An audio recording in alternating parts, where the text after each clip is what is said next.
Welcome to another episode of RMLD's Current Insights. This is our podcast that we do at Ready Municipal Light Department. Our focus and goal is to educate our customers and any listeners out there of what we do at RMLD and how we serve our customers. Today I'm joined, my name is Greg Phipps. I'm the general manager. I'm your traditional host. But today we're joined by Megan. Megan, I'll in a moment have you introduce yourself briefly and just how you, in a nutshell, how you got to be at RMLD. But our intention by this podcast is just to help educate our customers in terms of what we're trying to do, how we're trying to serve them, some of the challenges in front of us. In fact, that's going to be today's discussion. Megan and I are going to talk about some of the challenges that we're looking at, how we're approaching them, but we're trying to give our customers an idea of what we're trying to do behind the scenes to make sure that our mission is fulfilled. And as those of you who've heard us before and seen our website, the mission's really simple. It's reliable, low-cost, non-carbon energy. So reliable meaning keep the lights on, low-cost, make the bills affordable, and non-carbon, be compliant with the regulatory and legislative mandates. So we'll talk a little bit more about that. But Megan, welcome. Thank you. And just, a couple of sentences. Who are you and how'd you get here? My name is Megan Wu. I'm the Assistant Director of Integrated Resources. Before this, I worked in energy consulting and international development. After that, I worked at the State Utility Regulatory Agency for about 8 years. And I was drawn here because of that mission Greg just said. Yeah. And I have been doing policy work for many years, so now I'm really happy to be implementing those policies. We call it application engineering. You get to apply all the policies that you've been talking about and make some modifications as you go along. So I think what our audience is going to figure out pretty quickly, the challenges in front of us are not clearly defined, but the mission remains very clear. Keep the lights on, make the bills affordable, and make it non-carbon. One of the things that, I'll kind of set the stage for our discussion, Megan. Back in 2021, the Massachusetts State Legislature put into place with the support of Governor Baker at the time, but what we call the 2021 Climate Bill. And for the first time, it had pretty significant implications for compliance obligations for municipal light plants. RMLD is a municipal light plant, or MLP as it's known. We're one of 41 in the state. We're one of the two largest ones. We uniquely serve 4 towns. Most MLPs are focused on one town. They might have some small business surrounding. We're the opposite. Our host town of Reading is less than 30% of load, and the majority of our load is in Wilmington, North Reading, and Linfield Center. So we're a little bit different animal. We're big enough to have resources to do things, small enough to be nimble, and we are looking at the challenge put in front of us relative to the 2021 Climate Bill as a challenge, right? And the targets are pretty simple. It's for us, at least, it is to provide electricity that is 50% non-carbon by 2030, 75% non-carbon by 2040, and net zero by 2050. Now, as you and I have talked before, Megan, for most of our audience, 2030, 2040, 2050 is way out there. But as an electric utility, the equipment that we put in place, the decisions that we make in 2024 or 2025 have significant impacts in terms of what the network looks like in the mid-2030s and the mid-2040s. So we're always looking down the road. We take care of our customers' daily needs, but we're also trying to be prepared. So as you kind of think about, Megan, this is, I'll call this kind of open mic. This is free-form kind of discussion. But as you, based on your experience and your understanding of the 2021 Climate Bill, what are some of the challenges that let me take a step back. From that electrification perspective, I've got some charts, but I'll let you kind of talk to the charts. But, where do we think our load's going to go in the next 20, 25 years? Just big picture. Just because then we'll get into the challenges of how we deliver that load. So at the end of the day, when we talk about load, it's making sure our customers have enough electricity. But I know you've been with us for a little time, but kind of describe for our audience what's happening to our load: up, down, flat, big picture. I think in order to achieve the goals set by the legislation, we would expect the load to grow. Yes. And I think the big question is how much is it going to grow and when it's going to grow. Yep. How much and how fast. Yep. And I don't have any sort of really kind of solid prediction of where those are. But I think one important thing is to think about how can we sort of offset the load growth and how can we, implement different programs, and also probably we have to invest in infrastructure to meet that load. Yeah, we got to invest in infrastructure. So I think collectively, load is going up, as you mentioned, right? We don't know for sure exactly how much and when, but our current models are suggesting, and they're consistent with ISO New England forecast as well. ISO New England, for those of you on the podcast, is the regional network operator. They run the whole wholesale network, but we're expecting the load basically to be twice as many kilowatt hours, twice as much usage as we have now by 2050, roughly. And that'll be driven by electrification of transportation with EVs, and the transition of heating homes from oil and natural gas to more and more air source heat pumps, which are electricity based. And on other podcasts, we talk about those, and we'll talk about those more again. So the big picture, load's growing. So now in that context, Megan, if load's growing, what kind of challenges do we have in terms of making sure we serve load? Because the mission is reliable, low cost, non-carbon, keep the lights on.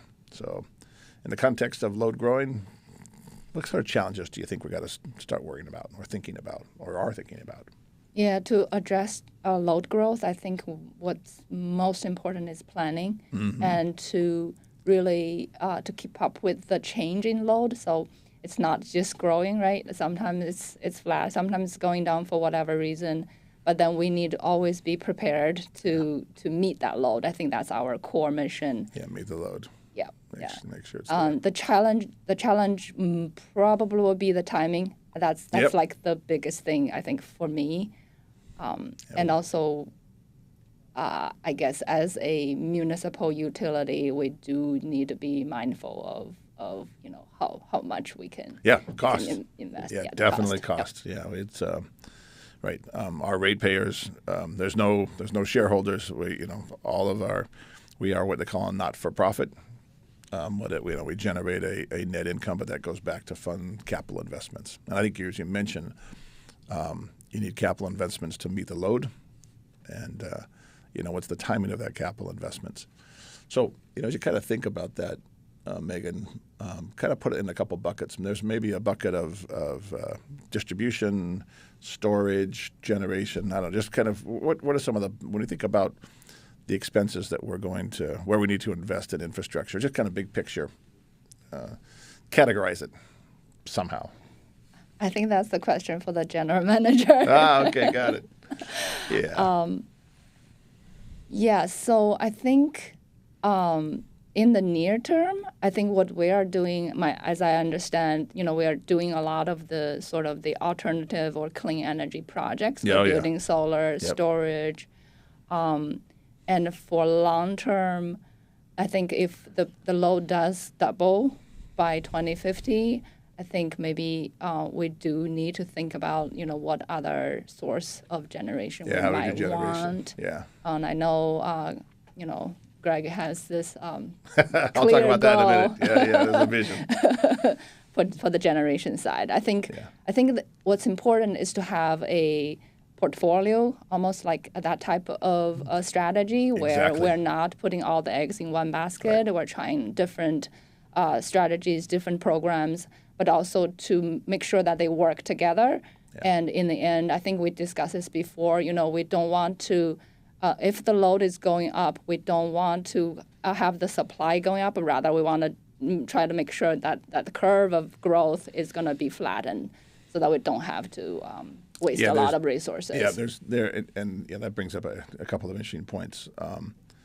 There's the distribution network to make sure that wherever the generation comes from, it gets to our customers, which are homes or businesses or manufacturing plants or distribution facilities. our mix of business is 40% of our load is residential, 30% is commercial, which are, when we talk about commercial buildings, it's stores, it is office buildings, it is warehousing, and then the industrial is the other 30%, which is more manufacturing oriented. And we have a couple of sizable manufacturers given our geography. But and let's talk a little bit more about how storage, in just a second, how storage kind of fits into the mix. So we'll talk just a little bit about that. But in terms of the generation piece, for our audience, our view is that a lot of things have changed for us besides the 2021 climate bill. There's also the IRA 22, so on a federal level, the Inflation Reduction Act, that gives us access to funds that we never had access to before. We at RMLD, we haven't talked about this too much in the past, but we're trying to be more educational in terms of what we're doing, but a lot more grant applications. So the magnitude of expenses that we're going to have is significant going forward to build a network that can handle twice the load. And as Megan mentioned, what's the timing of that and what's the timing of the investment? But our other view is that the economics drive us to do some of our generation inside of our territory. And we'll talk later for another discussion about the underlying details of those economics. But again, our goal is to keep our bills affordable. And so in-territory generation and in-territory storage are two pieces of that. But going back to, kind of from a customer perspective, so let's think about it from a customer perspective, I guess. So on the supply side, we want to make sure that we always have power, whether we do it wholesale market or we do in-territory generation, whether we do it storage. And storage is simply, we talk about storage, it's energy storage, it's batteries for all intents and purposes. That is basically to help match load, and as Megan mentioned, trying to have that load curve be dampened.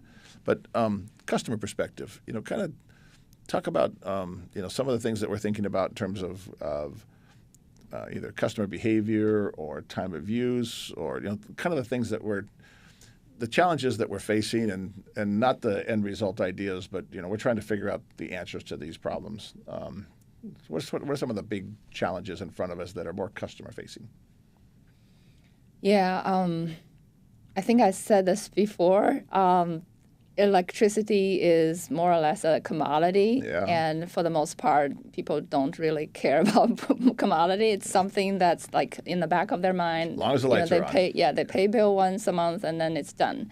And I think those who are, like us, working in the electricity industry, think electricity is exciting, interesting, and I think we're trying to get at least some of the customers on board in terms of, what we can do with electricity usage and, all the sort of the intellectually stimulating programs that we can put in place for them to actually feel that they are actually part of the big picture, right? They're contributing, either shaving peak or, actually help the system to save money and whatever that goal might be. I think that's probably what we're going after. But we did talk about the customer segmentation also. So I think what we need to probably do is to understand our customers more, to understand where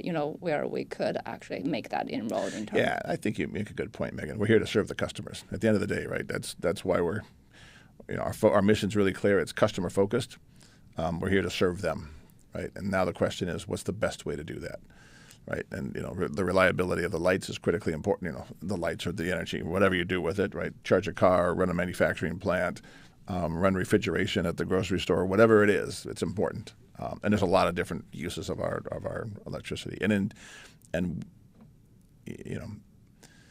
maybe I'll have you talk a little bit about the other elements of the climate bill that talk about transportation and heating of buildings. Maybe I'll ask you to talk a little bit about that. Just what's that bill isn't just about the RMLD and the electric companies that provide, but it's also about the customer side. So let's talk a little bit about that, and then I want to come back to customer engagement and customer behavior. And on that note, we'll talk about once you understand it, it's pretty straightforward. But how load changes over the course of a day. We'll come back to that in a minute. But the climate bill, So it had some legislation relative to light duty vehicles being non-carbon, and there's some discussion about changing how buildings are heating and cooled. Talk just a little bit about just our customers know what's happening around us being RMLD to support. So on the customer side, any just high level comments about the 2021 climate bill? Yeah, I think the general consensus is that in order to achieve that 2050 goal, we would need to electrify. And electrification is not something that a utility or some kind of central entity can just say, hey, everyone do it. Yeah. But so for the most part, this is going to be a voluntary participation, and that's why we talk about like customer engagement and the buy-in from the customers. If the customers don't switch out their gasoline vehicle to an EV, then we cannot force them to. Yeah. But so I think that's where. Yeah, there'll be a time. I mean, again, we're here to serve the customer. We're not a car manufacturer, right? We provide electricity, and the same thing in terms of heating systems. So, I think for our customers to understand, we have rebate programs for air source heat pumps. Air source heat pumps are designed to both heat and cool buildings instead of using natural gas or natural gas to heat or window air conditioners to cool. But those are decisions that our customers make when they're ready to make those decisions. We're trying to anticipate when they're making those decisions to the best of our ability, because the more load comes on, we need to have made decisions many years in advance that our network is ready when they make those decisions. So yeah, that's a good point, because I think just because people won't just voluntarily or out of blue they want to change the technology. So I think that's why there are so many rebates programs, and we have a lot of rebate programs as well for the customers to kind of provide some incentives for them to switch. Yeah. And a big part of that convincing process is also to do the math, right? To do the financial analysis. The financial analysis. If they get savings over time, that would be a sensible decision to switch to the new technology. Yeah, right. And there's always going to be new technology, but yeah, and I think, as you mentioned just a moment ago, right, our goal is not to force the customer. Our goal is to be responsive to the customer transition. And the legislative and regulatory environment and economics outside of us are going to manage that adoption curve and that change. Our goal is to anticipate it as best we can.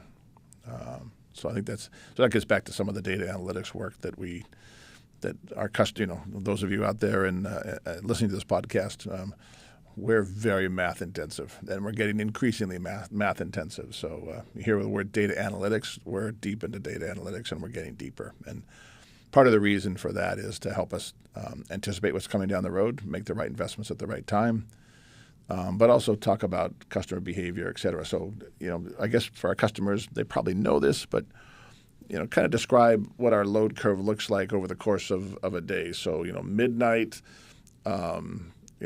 early morning, midday, after, just, how does that load curve look? Just, kind of describe what that shape of that curve looks, because you and I know what it looks like in detail, but most of the customers don't really think about it. When you tell them, they're going to say, oh, yeah, what's that curve look like? So for customers who are actually on our TOU rate, they probably are more aware of, the two, off-peak and on-peak periods. Yep, so that's right. A kind of a rough, kind of a copy of the curve. So basically, we are what we have seen. I mean, of course, COVID has kind of changed the load curve a little bit when people work from home or don't travel as much. But generally, the the peak period will be from afternoon. Afternoon, yeah. So it can be 2 o'clock, it can be 4 o'clock, and then into the evening it can changes. With people who do charge their EVs, maybe their local peak might be different. That's something we will kind of look into because there will be impacts on the local feeder level. So keep going. Yeah. Yeah. So late afternoon, early evening's the peak.